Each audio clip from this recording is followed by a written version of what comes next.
আসসালামু আলাইকুম, কেমন আছেন সবাই? আশা করছি ভালো আছেন। আলহামদুলিল্লাহ আমিও ভালো আছি। তো আজকে আমি সকালেও আমার মেয়েকে স্কুলে দিয়ে বাসায় এসে একটু একটু রেস্ট নিয়ে আর কি। এটা যেহেতু আমার একটা অর্ডারের জামা ছিল, তো এই জামাটা আমি একটু কাজটা করি, তো ভাবলাম আপনাদের সাথে শেয়ার করি। তো এটা হচ্ছে যে এটা আমি আপনাদেরকে আরেকটা ভিডিওতে দেখিয়েছি যে ওই ভাবিটা আমাকে অনেক দিন আগে এটার অর্ডার দিয়েছে, বাট আমার করা হচ্ছিল না। তো এখন আর কি মোটামুটি এখনও কমপ্লিট হয়নি, বাকি রয়েছে। তো জামাটার গলাটা হবে এরকম, এটা হচ্ছে বুকের মাঝখানটাতে পড়বে। আমি একটু দূর থেকে দেখি, এটা হচ্ছে বুকের মাঝখানে পড়বে, আর এটা বুকটা মানে এই সাইডেও এরকম হবে, বুকটা পুরোটাই এরকম হবে। এটা যেরকম হয়েছে এটা এরকম পুরোটাই হবে। এটা এখনও বাকি আছে, কাজ হয়নি। এটা এতটুকু হবে, আর গলার এই দিকে একটু হালকা করে একটু ডিজাইন যাবে। উনি আমাকে বলেছে আমার পছন্দ মতো দিতে, তো আমি পছন্দ মতোই দিব। আর সম্পূর্ণ জামাটাতে ছিটা কাজ, এই যে ছিটা কাজগুলো যাবে। যেহেতু আমাকে একা একাই ভিডিও করতে হয়, ভিডিও করে দেওয়ার কেউ নেই, তো একটু ভুলভ্রান্তি হলে কিছু মনে করবেন না। এই যে পুরো জামাটা হচ্ছে ছিটা কাজে যাবে। এখনও হাতাটা কমপ্লিট করিনি, হাতাটাও করতে হবে। আর এখানে একটু বাকি রয়েছে, এখানে হবে।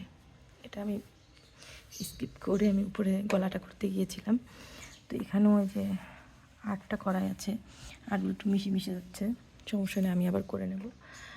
আর এটা হচ্ছে জামাটার গলাটা, মানে পুরো বুকটাতে এরকম থাকবে আর কি। তো কেমন হয়েছে জানাবেন। আর হচ্ছে আমি আর কি বুঝতে পারছি না আমি আসলে কি বলবো। রিসেন্ট কেউ যদি জেনে থাকেন প্লিজ একটু জানাবেন। রিসেন্ট আমার মুখ দিয়ে মানে মুখে খুব পিম্পল হচ্ছে, তো আমি বুঝতে পারছি না যে কি করব। মানে এতটা মানে বিরক্ত লাগে, একটা আনইজি লাগে। আমার ফেসে কোনো সময় কখনো তো দাগ ছিল না, আমার স্কিনটা একদম ফ্রেশ ছিল। বাট সেখান থেকে এখন যখন দেখি যে ফেসটা আমার অনেকটা পিম্পল হচ্ছে, দাগ, আমি আসলে এটা মেনে নিতে পারছি না। আমার খুব কষ্ট, মানে খারাপ লাগে আর কি। কষ্ট তো হবে, যেহেতু একদম ফ্রেশ একটা স্কিন ছিল আমার। তো কেউ যদি জানেন প্লিজ একটু জানাবেন যে কী করলে ব্রণ কমে বা আর হয় না, দাগগুলোও চলে যায়।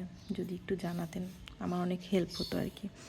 অনেকে তো আছেন তাই না, অনেক কিছু মানে অনেক অভিজ্ঞতা রয়েছে, তো যদি আমাকে একটু বলতেন আমার খুব ভালো হতো আর কি। তো এখন আমি জামাটা একটু করলাম, আর এইটুকু বাকি আছে। তো জামাটা এটা হয়ে গেলে আমি আজকে অবশ্য এখন আর কোনো এখন আপাতত করব না হাতের কাজটা, যেহেতু এখন আমাকে রান্না করতে হবে, তারপর আমার মেয়েকে স্কুল থেকে আনতে হবে, আমার এখন অনেক কাজ। তো ভাবলাম একটু বসে করি, যেহেতু অনেক দিন হচ্ছে ভাবি আমাকে কাজটা দিয়েছে, সেই রোজার ঈদের আগে দিয়েছে। ওনাকে আমি দিতে পারিনি। আমার কি খুব গাফিলতি, আমার এত অলসতা আসে কেন আমি জানি না। তো আমি আরেকটা জামা ধরেছিলাম, ও জামাটা আমার অর্ধেক করে আমি রেখে দিয়েছি। ইনশাল্লাহ জানি না কবে কমপ্লিট হবে, ইনশাল্লাহ দেখা যাক, আল্লাহ ভরসা। তো আমার জামার কাজটা কেমন হয়েছে জানাবেন। আর প্লিজ আমাকে একটু হেল্প করবেন যে মুখের ব্রণের জন্য আমি কি করতে পারি। আমি কিন্তু ডক্টরে দেখিয়েছি, তো আমি কি করতে পারি আমার ফেসটার জন্য একটু জানাবেন।